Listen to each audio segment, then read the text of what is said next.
Bíblia para a Igreja. O Sermão do Monte, com Heber Campos Júnior.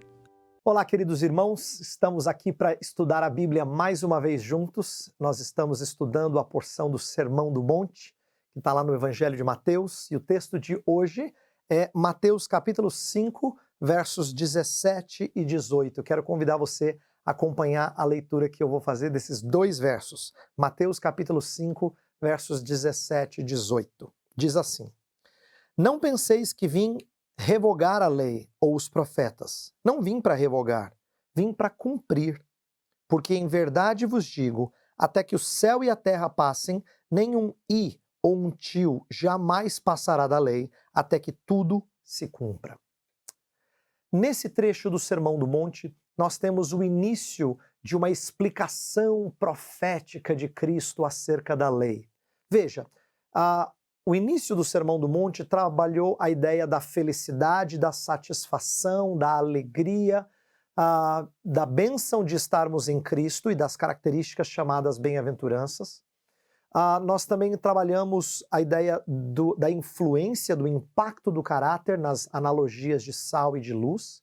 E agora, Jesus começa a explicar qual é o papel dele enquanto mestre em ajudar as pessoas a entender a lei de Deus. E a primeira coisa que ele diz é: eu não vim revogar a lei, eu não vim descartá-la. Dá para você entender por que Jesus Cristo diz uma coisa dessas, não é? Afinal de contas, ele por vezes foi atacado de alguém que despreza a lei. Ele cura no sábado, ele parece que não tem as mesmas preocupações com a limpeza e regras com respeito às cerimônias. Então, na cabeça de alguns da sociedade judaica, Jesus parecia não se importar com a lei. E ele vai mostrar o contrário. Ele vai mostrar que ele tem grande estima pela lei e vai mostrar a profundidade da lei. Antes do que substituí-la, ele vai confirmá-la e aprofundar a nossa percepção da lei. Tanto é que Jesus Cristo vai mexer o tempo todo na motivação por trás de nossos atos. Uma primeira lição que a gente tira dessa passagem é que pecado é muito mais profundo do que só alguns maus hábitos que a gente tem. Não é só algumas práticas que saem do nosso dia a dia. Não, pecado tem a ver com a raiz. Portanto, mexer na moral significa mexer na nossa raiz. E é aqui que Jesus vai ensinar muita coisa nesse trecho do sermão. Esse é o início de um trecho que depois virarão 6 antíteses. A partir do versículo 21 até o final do capítulo 5 de Mateus, a gente vai ter 6 vezes em que Jesus Cristo diz assim: ouvistes que foi dito, eu porém vos digo. Quer dizer, ele está contestando alguma coisa do entendimento da lei dos seus dias. Não é que ele esteja contestando a lei mosaica em si. Jesus Cristo não faz oposição à lei mosaica, pelo contrário, ele se importa tanto com a lei conforme o povo judeu havia recebido, que no verso 19, que a gente não leu, ele fala de ela ser cumprida toda. Melhor dizendo, no 18, fala que nenhum i ou um tio jamais passará da lei até que tudo se cumpra. Veja que existe aqui um prazer na lei, um interesse em que ela seja cumprida. Tá? Então, Jesus não está se opondo à lei, até porque a lei é imutável no seu caráter moral. A lei reflete o caráter de Deus, portanto, ela não é passível de mudança. Se Deus fala assim, não terás outros deuses diante de mim, essa não é uma lei que cai de validade, que perde a sua validade, o seu vigor, porque isso é sempre verdadeiro. Ele é um Deus que exige exclusividade. E a mesma coisa para os demais mandamentos. E a gente vai ver aqui Jesus lidar com alguns desses mandamentos. Então, 6 antíteses para se opor à religiosidade farisaica, a maneira com a qual escribas e fariseus entendiam e ensinavam a lei de Moisés. Aqui Jesus começa explicando qual é a relação dele com a lei. E essa parte é muito importante. Antes de interpretar a lei para os seus ouvintes, ele precisa explicar qual é a relação que ele, como Messias, tem com a lei. Então ele começa dizendo: não penseis que vim revogar a lei ou os profetas. Aqui Jesus Cristo não está lidando só com o Pentateuco, ele está lidando, na verdade, com todo o Antigo Testamento. Lei e profetas são um resumo de duas das grandes partes do Antigo Testamento. Então ele quer dizer assim: eu não vim romper com essas coisas. Isso aqui é muito importante, porque dá para a gente entendimento que Jesus Cristo está em continuidade com essa história que começou lá atrás no Antigo Testamento. Então entenda que quando ele cumpre o Antigo Testamento, ele cumpre nos mínimos detalhes. A ideia do i ou tio, conforme a tradução do versículo 18, é uma letra pequena ou os risquinhos que diferenciam as letras do hebraico. A ideia é cada detalhe da história divina aponta e se cumpre em Cristo. Agora, eu disse que ele parece revolucionário, né? Ele promove mudanças de cabeça, então ele parece revolucionário.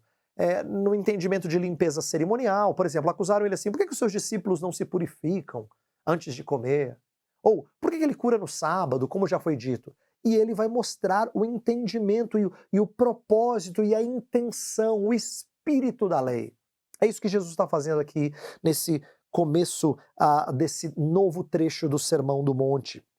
Ele parece que tem uma visão rebaixada da lei, é o contrário. Ele tem uma visão tão elevada da lei que ele vai ir até o coração dela. Ele vai mostrar a continuidade com tudo aquilo que a lei representa. Então, veja só, o que significa eu vim cumprir a lei? Essa é a parte central da passagem de hoje. O que significa Jesus cumprir a lei? Um primeiro sentido desse cumprimento é escatológico. A ideia de que todas as promessas do Antigo Testamento, daquilo que o Messias faria, de fato se cumprem em Jesus Cristo. Ele é o cumprimento da história veterotestamentária, das promessas veterotestamentárias. Então, esse é um sentido no qual ele é cumpridor. Por exemplo, quando você olha para a lei cerimonial do Antigo Testamento, o sacrifício dos animaizinhos, não é? Todo aquele cuidado com o tabernáculo, todas aquelas coisas apontam para Cristo. Ele é a figura para o qual as sombras apontavam. Então esse é um primeiro sentido de cumprir. Ele confirma todas as promessas do Antigo Testamento. A sua vida cumpre a profecia e o seu ensino cumpre a lei. Mas tem um outro detalhe aqui de cumprimento que eu quero que você saiba. Jesus Cristo não é só um mestre que vem incorporar tudo aquilo que foi dito lá atrás. Mais do que isso, ele vem substituir você e cumprir a lei em seu lugar. Quando Jesus fala que ele veio cumprir a lei, é porque ele sabe que ele precisa redimir gente que não cumpre a lei. Então ele vai escancarar a nossa falência, mas vem ser também o nosso socorro. Ele não escancara a falência e sai. Ele escancara a nossa falência e depois vem a nos socorrer, vem nos redimir. Então Jesus Cristo, nesse sentido, é aquele que obedece a toda lei em nosso lugar. É por isso que nós somos tratados pelo nosso Deus como se fôssemos cumpridores da lei pessoais. Na verdade, nós somos cumpridores da lei, mas substitutivamente, isto é, na pessoa de Jesus Cristo. Ele nos justifica porque a justiça que é dele nos é imputada, nos é creditada, porque ele é perfeito cumpridor da lei. Então ele é tanto o cumprimento das realidades que apontavam para o Messias, como ele é o cumprimento da lei em nosso lugar. Dito isto, eu quero encerrar levando você a entender o que Jesus vai fazer nesse trecho do Sermão do Monte de agora em diante. Ele vai aprofundar o nosso entendimento da lei. O entendimento farisaico era muito centrado em religiosidade externa. E o que Jesus Cristo faz aqui é focar, é concentrar-se em motivações internas. Por isso que toda a discussão do restante do capítulo 5 vai ser voltado para você tem essa impressão de que cumprir a lei é isso. Pois eu vou mostrar que é mais do que isso. Jesus Cristo vai levar-nos a entender que a lei começa a ser cumprida no nosso interior. Assim como a cobiça já é pecado e não a prática somente, que é resultado da cobiça, mesma coisa com a obediência. Nosso impulso interno já é agradável a Deus e ela redunda em atos santos. Então eu quero que você aprenda no dia de hoje a ler a palavra de Deus, entendendo que ela mexe primeiro e precisa transformar primeiro o nosso interior, para que aquilo que sai dele seja de fato condizente com a raiz. Se Deus mexer na sua raiz, é certo que os frutos combinarão com ela. Minha oração é que você peça ao Senhor que faça mudança em você, de dentro para fora. Não queira que Deus simplesmente mude alguns dos seus hábitos, algumas das práticas que são pecaminosas. Peça para Ele mexer lá dentro. E o que resultar disso, certamente agradará ao Senhor.